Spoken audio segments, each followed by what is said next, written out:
Hi, welcome back. This is our last segment in relation to Baroque art. In this video we'll be looking at the country of Holland and looking at Dutch Baroque painting. So here's a map so you can see the region that we'll be traveling to. So this is the area that we'll be looking at. So Holland shared its southern border with Flanders, and we did look at some of the Baroque art in Flanders in our last segment. Culturally and politically, the two countries could not have been more different. While Flanders was dominated by the monarchy and the Catholic Church, Holland, or the Netherlands, was an independent, democratic, Protestant country. Religious art was forbidden there. The result was an art that was both, very different in subject matter and ownership. Artists for the first time were left to the mercy of the marketplace. Fortunately, the prosperous middle class had a mania for art collecting. So this is an important time. So in Holland, artists don't have this sort of reliable source of maybe wealthy patrons and aristocrats and churches to give them commissions. And so, you start to see this large growing number of independent artists and also this growing middle class, that is supporting the arts. Such enthusiasm produced a bounty of high-quality art and a huge number of artists that specialized in specific subjects. Some artists, did mostly portraits, as we'll look at with the work of Rembrandt. Still lifes, we'll be looking at a famous female painter named Royce. Seascapes, interiors, and animals. In the 17th century, there were more than 500 painters in Holland alone who were working just in the still life genre. Probably the best known painter during this time and the Western world is Rembrandt van Rijn. During his life, Rembrandt was a widely successful portrait painter. For the first 20 years of his career, Rembrandt portraits were at the height of fashion, and he was deluged with a ton of commissions. Although his output was prolific, he was said to have been very difficult to deal with. There's a quote attributed to him: "A painting is finished," he said, "when the master feels it is finished." So you can imagine that some clients might have gotten a little frustrated, maybe impatient, because Rembrandt might have been working a little too slowly. It was often said, too, that some of his patrons would actually bribe him and give him more money to hurry up and finish the commission because they wanted their portrait done. What you're looking at is a 1636 etching. It's entitled Self-Portrait with Saska, which is his wife. Both he and his wife are shown wearing historical clothing. Rembrandt is wearing a fanciful 16th century style plumed beret hat, which is sort of tilted at an angle. He also has this sort of fur-trimmed overcoat on. And this is something that Rembrandt was known for. He was known for sort of collecting costumes and often depicted himself through self-portraits wearing these costumes. His wife, Saska, is wearing an old-fashioned veil. Such play acting was not unusual for Rembrandt, who only twice represented himself in the manner that was most popular at the time as a contemporary Amsterdam gentleman. So often he would sort of, do this sort of role or play acting where he would, depict himself in these various costumes in a lot of his self-portraits. So whether painting, etching, or drawing, which Rembrandt was proficient at all three, he was said to have produced the most self-portraits than any artist before him. It's roughly estimated that there were probably 75 to 100. He preferred to show himself in a variety of different imagined roles. You can see him as a soldier in old-fashioned armor, a ragged beggar, a stylish Renaissance courtier, an exotically clad Oriental leader, and even he has depicted himself as St. Paul. He clearly was using these self-portraits as a tool of psychological self-discovery. So the self-portraits range from a dewy-eyed youth, as you can sort of see here, to an old man stoically facing his own physical decay. So it's interesting when comparing earlier and later self-portraits. It also, when you study these, shows a change in his style from this sort of fine, meticulous depiction to broader, less defined paint strokes.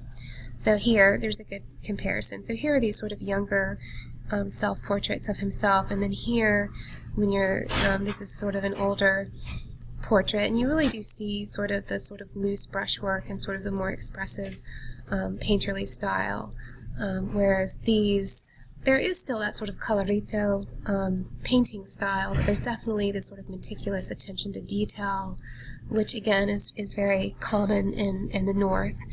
We saw that with North European Renaissance painting, both early and later Renaissance painting.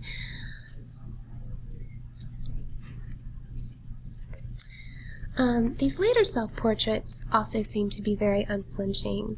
And when you look at these, there seems to be this sort of psychological sense that he might be assessing his life. And again, when we look at this detail here, note the very thick application of paint and the broader paint strokes that he's using. And there's also this intense realism of his skin. So these definitely are not idealized portraits, or specifically self-portraits. This is another example of one of his later self-portraits, and he's dressed up in a costume here, and again, he did collect costumes and often dressed up and depicted himself in these self-portraits. Also note the use of the dry brush technique, and again, this very thick application of the paint. I'll try to zoom in so you can get a better, yeah, we look here. Again, impasto is a very thick application of paint. Dry brush is again what it sort of sounds like, the sort of, the brush isn't wet, and again it gives a much more looser brushstroke style, and sort of sketchy style. And again, note this sort of sense of expression that he's indicated, and this idea of, even though he's sort of wrinkled and old, there's this sort of nobility of his flesh and wrinkles that he's taking pride in. And again, this is this idea of maybe this sort of self-assessment that he's going through and working out in his artwork. And there's a huge history of artists doing self-portraits, not just painters, but sculptors and photographers, and it is something that a lot of artists do. Rembrandt, did a lot of them, but it's certainly not an uncommon theme, especially when we get into later historical periods in art history. Here's another detail, and again, I think you can really get the sense of the loosely, there's lots of detail, but it's loosely painted, and there's this sort of sense of a vivid touch that he has, and then, this sort of detail in his hands. And again, if we think back to, Baroque art in Spain, we looked at the work of Velázquez, this is, he very much sort of ushered in this sort of style of painting, the sort of looser, expressionistic style of painting that really does usher in this more modern notion of what we think of painting today is. So we're going to go and look back at this etching as well, because this is one of the ones that you do have to know for your list of 250 AP art history works. In addition to serving as one of his many self-portraits, this small etching can also be regarded as an example of a marriage portrait. So, at first I was wondering why the College Board picked this as an example of Rembrandt's work to showcase, because really he's very much more well known for his paintings. But I have no doubt that maybe he might be presented with a comparison. So hopefully you remember another wedding portrait that we studied, and you actually just had a test on this. I'll bring it up. Give me a second. So hopefully you remember this image. This is Jan van Eyck, who was an early Renaissance North European painter. So both of these artists, Rembrandt and Van Eyck, were northern painters, but Van Eyck is obviously much earlier. But I suspect that maybe the College Board might maybe have a comparison of these two. So, maybe quickly do or go back and look at your notes and sort of compare and contrast these two images. So the young woman shown seated at the table with Rembrandt, who was 30 years old at the time, is his wife, Saskia. I'm not sure if I'm pronouncing it right, as S-A-S-K-I-E, or it might be just a version of Sasha. And Rembrandt most likely met his wife while working for her cousin, who was an art dealer and had a workshop in Amsterdam. The two married on June 22nd in 1634 and remained together for 13 years until her ultimate death at the age of 30. Surprisingly, this is the only etching that Rembrandt ever made of Saskia and himself together. So, again, this is probably another reason why they picked this image. So when we look at the portrait compositionally, the two figures are presented in half-length, seated around a table before a plain background. Rembrandt dominates the image as he engages the viewer with a serious expression. The brim of his hat casts a dark shadow over his eyes, which adds an air of mystery to his presence.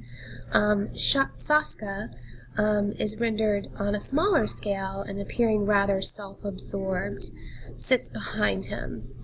And I'm not sure if this is a description I found on the Khan Academy website. I'm not sure why they say that she's self-absorbed, because actually I think she's sort of looking out at us, maybe not directly, but and some, the art historians have interpreted this as if we've almost interrupted the couple as they enjoy a quiet moment in their daily life. So maybe that's why she's sort of looking up at us, sort of annoyed that we've interrupted her and her husband spending some time together. We're going to look at some details.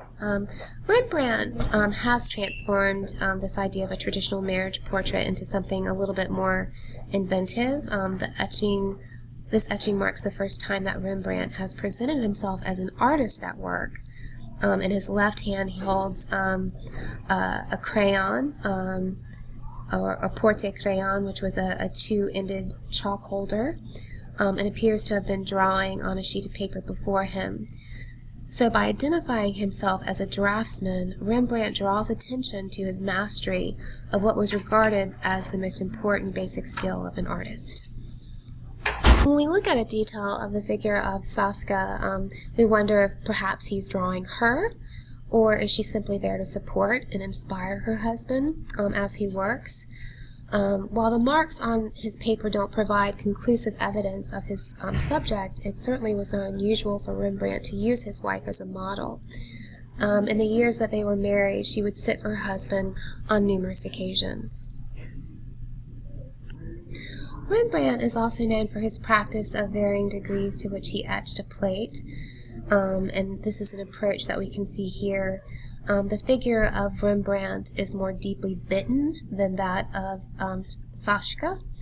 And we're going to look at another one of his etchings and talk about the technique of etching in more detail in just a minute. And maybe I should do that now. So actually I'll go ahead and talk about that and go back to the portrait, the wedding portrait. So this is another etching that Rembrandt had done. He, also did religious subjects as well. And this is an example of a first etching. The etching process is most akin to drawing, and the process involves covering a metal plate with wax, where the artist then draws into the wax. The plate is then immersed in an acid bath, where the wax has been removed, the acid eats the metal and creates an indented line. And so even though this is a print, that's why it looks so much like very linear and very drawn. So an artist can only use a plate a number of times, but the artist can go back and rework the plate. So in this an example, we see different states of the plate and different changes that he made. So here is probably the first state, and then here by the fourth state we can definitely see that it's definitely has a much more darker sort of tonal range and a more contrast of light and dark, and that some of the figures have even kind of disappeared. And these two figures in the front are pretty much gone. So going back, when we look at the figure of Rembrandt, we can see that the figure of him is more deeply bitten than that of Saska, a technique that not only suggests that the artist is closer to us, but also places greater emphasis on him. The figure of Saska, on the other hand, is more lightly etched, with the effect that she is seated further away and plays a less important role.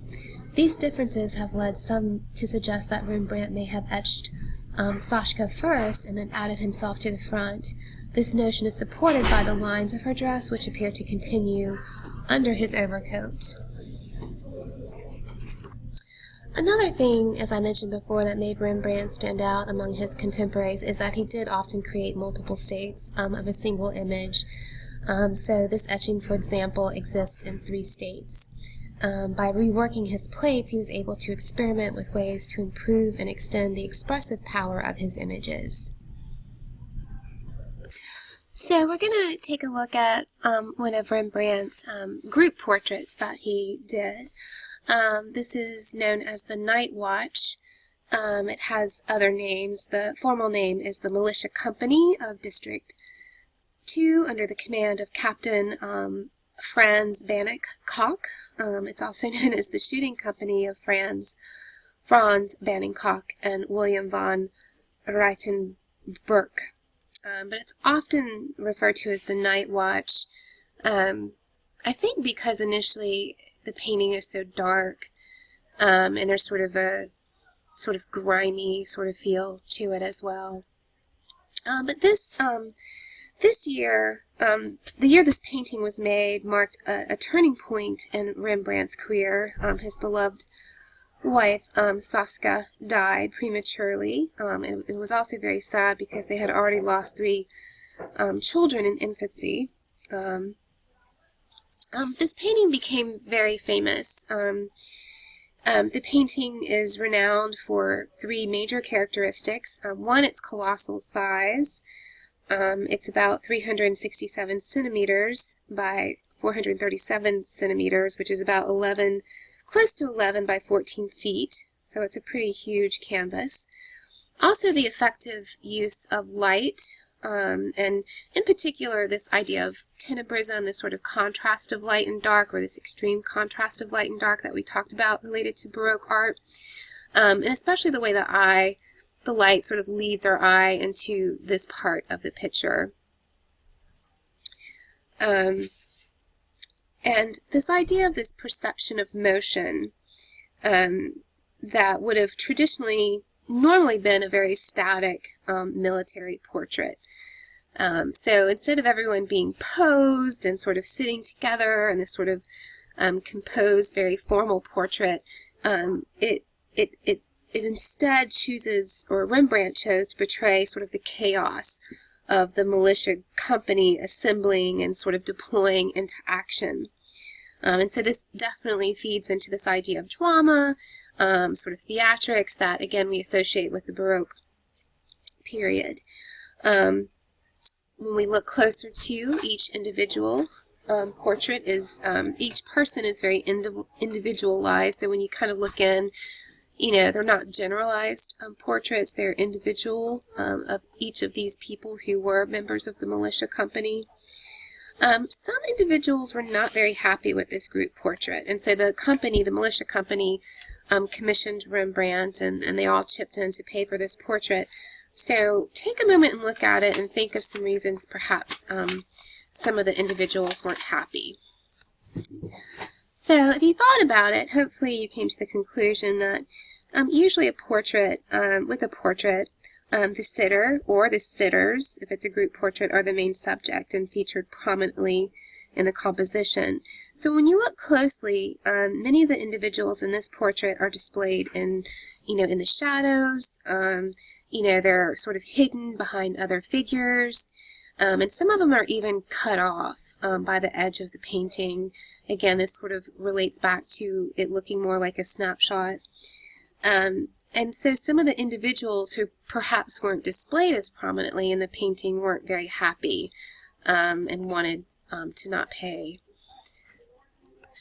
So again, note the sort of effective use of the tenebrism, the sort of contrast of light and dark that we see. Definitely the two main figures who are head of the militia company are featured. And then this figure here, this female figure, and we'll talk a little bit more about the symbolic meaning of her in a little bit. But again, this idea of tenebrism, this sort of extreme light and dark to lead the viewer's eye into the composition. So here we see a girl in a yellow dress in the background. She is carrying some important symbols. She is sort of a mascot for her, herself, for the militia company. If you can see here, there's a dead chicken hanging off of her belt. And this is supposed to be a play on the captain's name, Cock, C-O-C-Q. The dead chicken is also meant to represent a defeated adversary, and the color yellow is often associated with victory. We look again, the woman's face is not very idealized, and again, it to me looks very much like his deceased wife, and so, there's probably some, personal symbolism, in terms of having, her sort of appear almost like an angel in this picture. That's just my interpretation, but I think when we see the etching of him and his wife Saska, I think you can definitely see the resemblance. There's another detail, and again, you really do see this sort of idea of this sort of expressive colorito technique, where again, colorito is sort of building up of colors. The brushwork is a little bit more looser, but still this attention to detail. Another Baroque feature when we look at the whole composition is these diagonal lines of the spears that the men are holding, sort of going in different directions. It really does add to that sort of drama and emotion of the moment, of this moment that's going on right now. I mean, just basically every line is pretty much a diagonal. So the action of the figures, the use of the lighting, the tenebrism, and the colorito painting technique is very much in line with sort of the drama and theatrics associated with the Baroque style.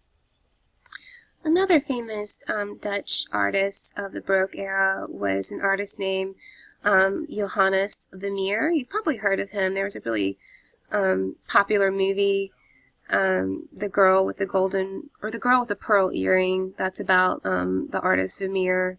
I can't remember the actress's name that's in it, but it's a very well done movie. So Vermeer was a Dutch painter who specialized in domestic interiors. Remember, many of these Dutch artists, specialized in some sort of genre, whether it was portraiture or still life. Here he's sort of focusing on interior scenes and scenes of the middle class life. He was moderately successful, during his lifetime. He evidently was not wealthy, and leaving his wife and children in debt after his death. Perhaps because he produced relatively few paintings. Vermeer worked very slowly and with great care, and frequently used very expensive pigments. He is particularly renowned for his mastery, treatment, and the use of light in his work. Vermeer painted mostly domestic interior scenes. Almost all of his paintings are seem to be set in these two smallish rooms in his house in Delft in Holland. And they show, often you see sort of the same furniture and decorations displayed in various arrangements. And they often are, and often the same model. He uses the same model. And again, mostly he depicted women. Today, Vermeer's reputation has grown, and he's wildly popular now, and has been acknowledged as one of the greatest painters of the Dutch Golden Age. So quite a difference in his own time. This is referred to as Woman Holding a Balance. It was done in 1664. And it's supposed to be a superb example of Vermeer's exquisite sense of stability and rhythm. You see a woman dressed in a blue jacket with fur trim, so this sort of attention to detail and surface details that is many northern European painters are known for. She stands very calmly and serenely at a table in the corner of a room. The scale in her right hand, she's holding scales, are equilibrium. So if you really look, they're equal to each other. Suggesting, and this is supposed to be suggestive of her inner state of mind. There's a large painting in the background. So if you look closer, can you tell what the scene is? Hopefully you were able to guess The Last Judgment. And it's framed in a black frame. It hangs on the back of the wall. And there's also this really beautiful shimmering cloth on the table. There are open boxes. We see 2 strands of pearls, a golden chain that lie on this very sort of sturdy table. There's a soft light coming in through the window that illuminates the scenes, and this is one of the things that Vermeer was very known for, his depiction of light. And the woman is so pensive that the viewer it's almost voyeuristic. It's like we're sort of intruding on her quiet moment of contemplation. Again, note the use of this sort of Baroque tenebrism and this sort of diagonal ray of light that he's created coming in through the window.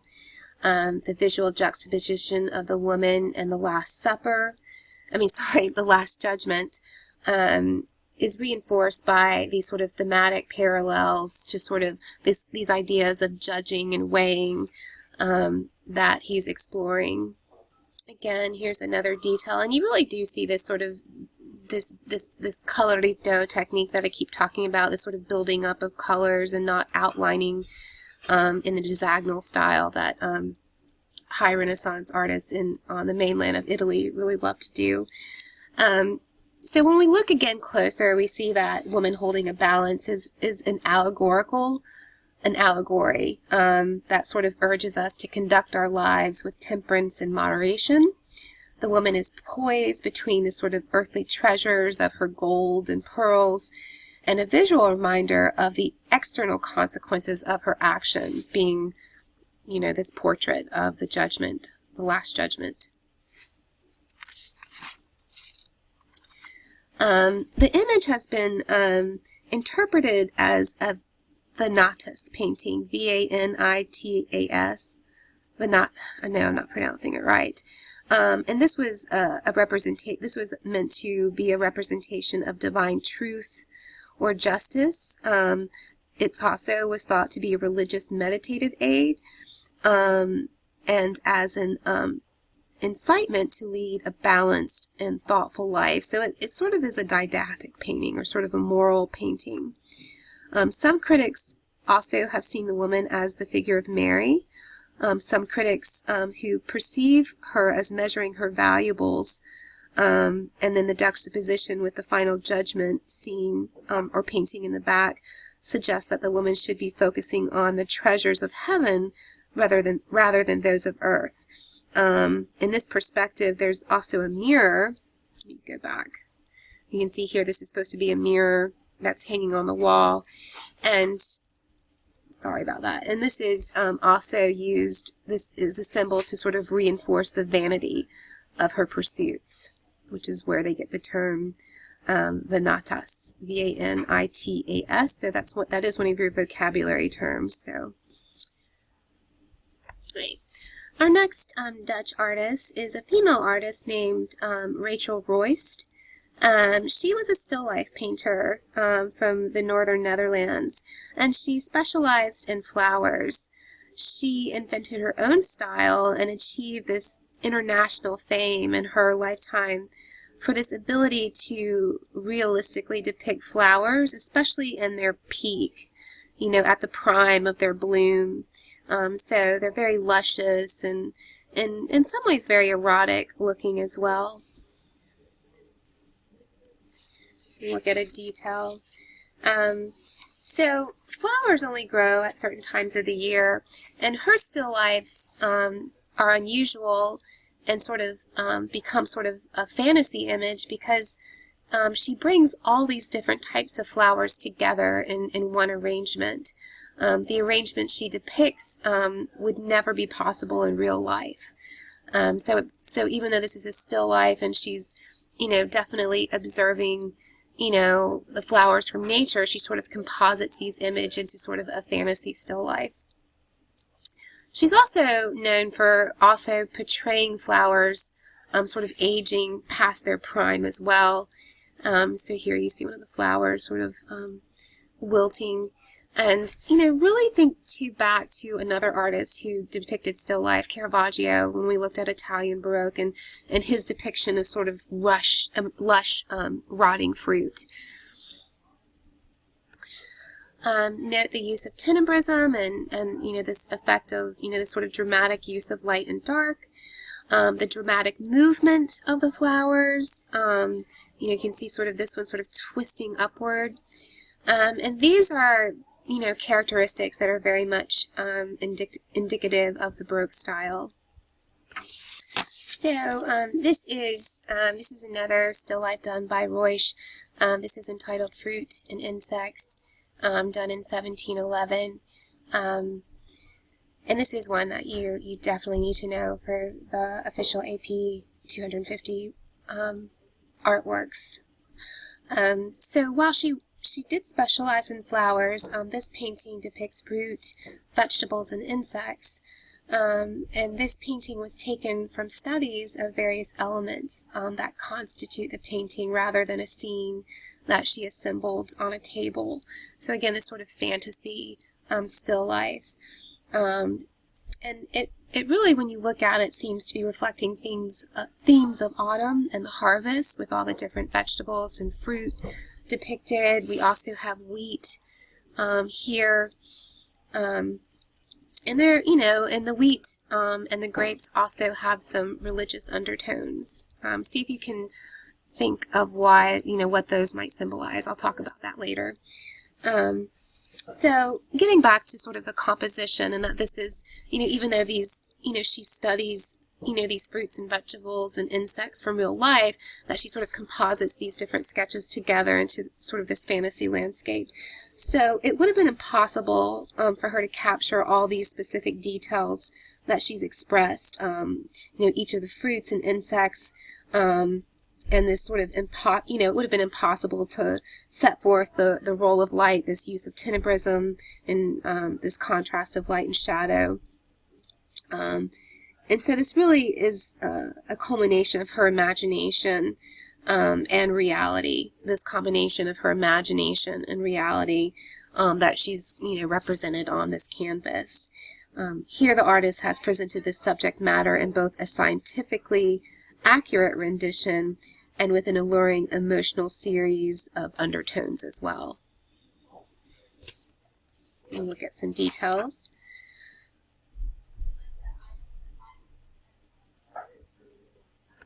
So when we look closer, note the various insects and animals presented in the foreground. We have this lovely nest. We have a butterfly that seems like it's about to land but hesitant, and there's this, it might have an unfortunate encounter with this salamander. There's also a fly. There's a beetle at the very top of the composition as well. And so obviously, one of the things, her father was a very famous collector, and he had a very famous cabinet of curiosities, so he collected all these scientific specimens, and so obviously this is very much influenced and referenced her work. When you look at the various fruit and insects and creatures that are depicted, art historians think that this, really does, these are symbols of life, perhaps new beginnings, endings, change, fearlessness, determination, harmony, acceptance, darkness, struggle, and irony. It's hard to imagine all of these things coming together in a landscape, but one of the things a still life, but one of the things you do have to note about these still lifes that were done during this period is that they, the stuff depicted, the fruit, the insects, the vegetables, whatever, often had very symbolic meanings. And this seems to be a very, very luscious sort of reference to life and sort of the ever-changing aspect of life. Things, come and go, things die, they're reborn, the seasons change. So it's definitely much more than just a still life or a scientific observation. Definitely when you have, the butterfly, which, starts off as a caterpillar and sort of blooms into this beautiful insect. Also note the use of color harmonies that she's chosen. She's, in particular, she's used green and red a lot, and these are complementary colors. Remember, green and red are opposite each other on the color wheel, and these colors intensify each other when placed next to each other. So she's also thinking about these sort of formal elements of composition, line, color, to inform her painting as well. Here's another detail of the top. Here's the beetle that we were looking at, or I told you about earlier. She is an artist that lived for a very long time as well. She painted from her teens well into her old age. And her paintings often sell double than those of Rembrandt. So again, she was very widely popular. Her paintings, I mentioned before, have some religious undertones, so I wanted to show you this detail of the wheat and the grapes. So hopefully you thought about the symbolism. And so obviously this is a reference to the Eucharist, the blood, the grapes being wine, the blood of Christ, the wheat representing bread, the body of Christ. Another important context to think about too is that during this time the microscope had been perfected, and so this allowed scientists and viewers to see a microscopic world, and really, especially being northern painters that were, very much influenced by surface detail, this really allowed viewers to observe infinitely small detail, and I definitely think you can see this, in her work, and it clearly references her work. This incredible amount of detail and the reflection of light off the various objects, and the textures of the objects. It's really well done. Alright, so this is the last painting we're going to be talking about in the Baroque period. We're going to be moving on to looking at artwork done during the 18th and 19th century, so we're kind of moving on forward. Again, please make sure that in addition to looking at the online lectures and taking your notes, that you're also viewing the Khan Academy videos that I post along with your PowerPoint. So please, take a moment and look at those as well. See you soon.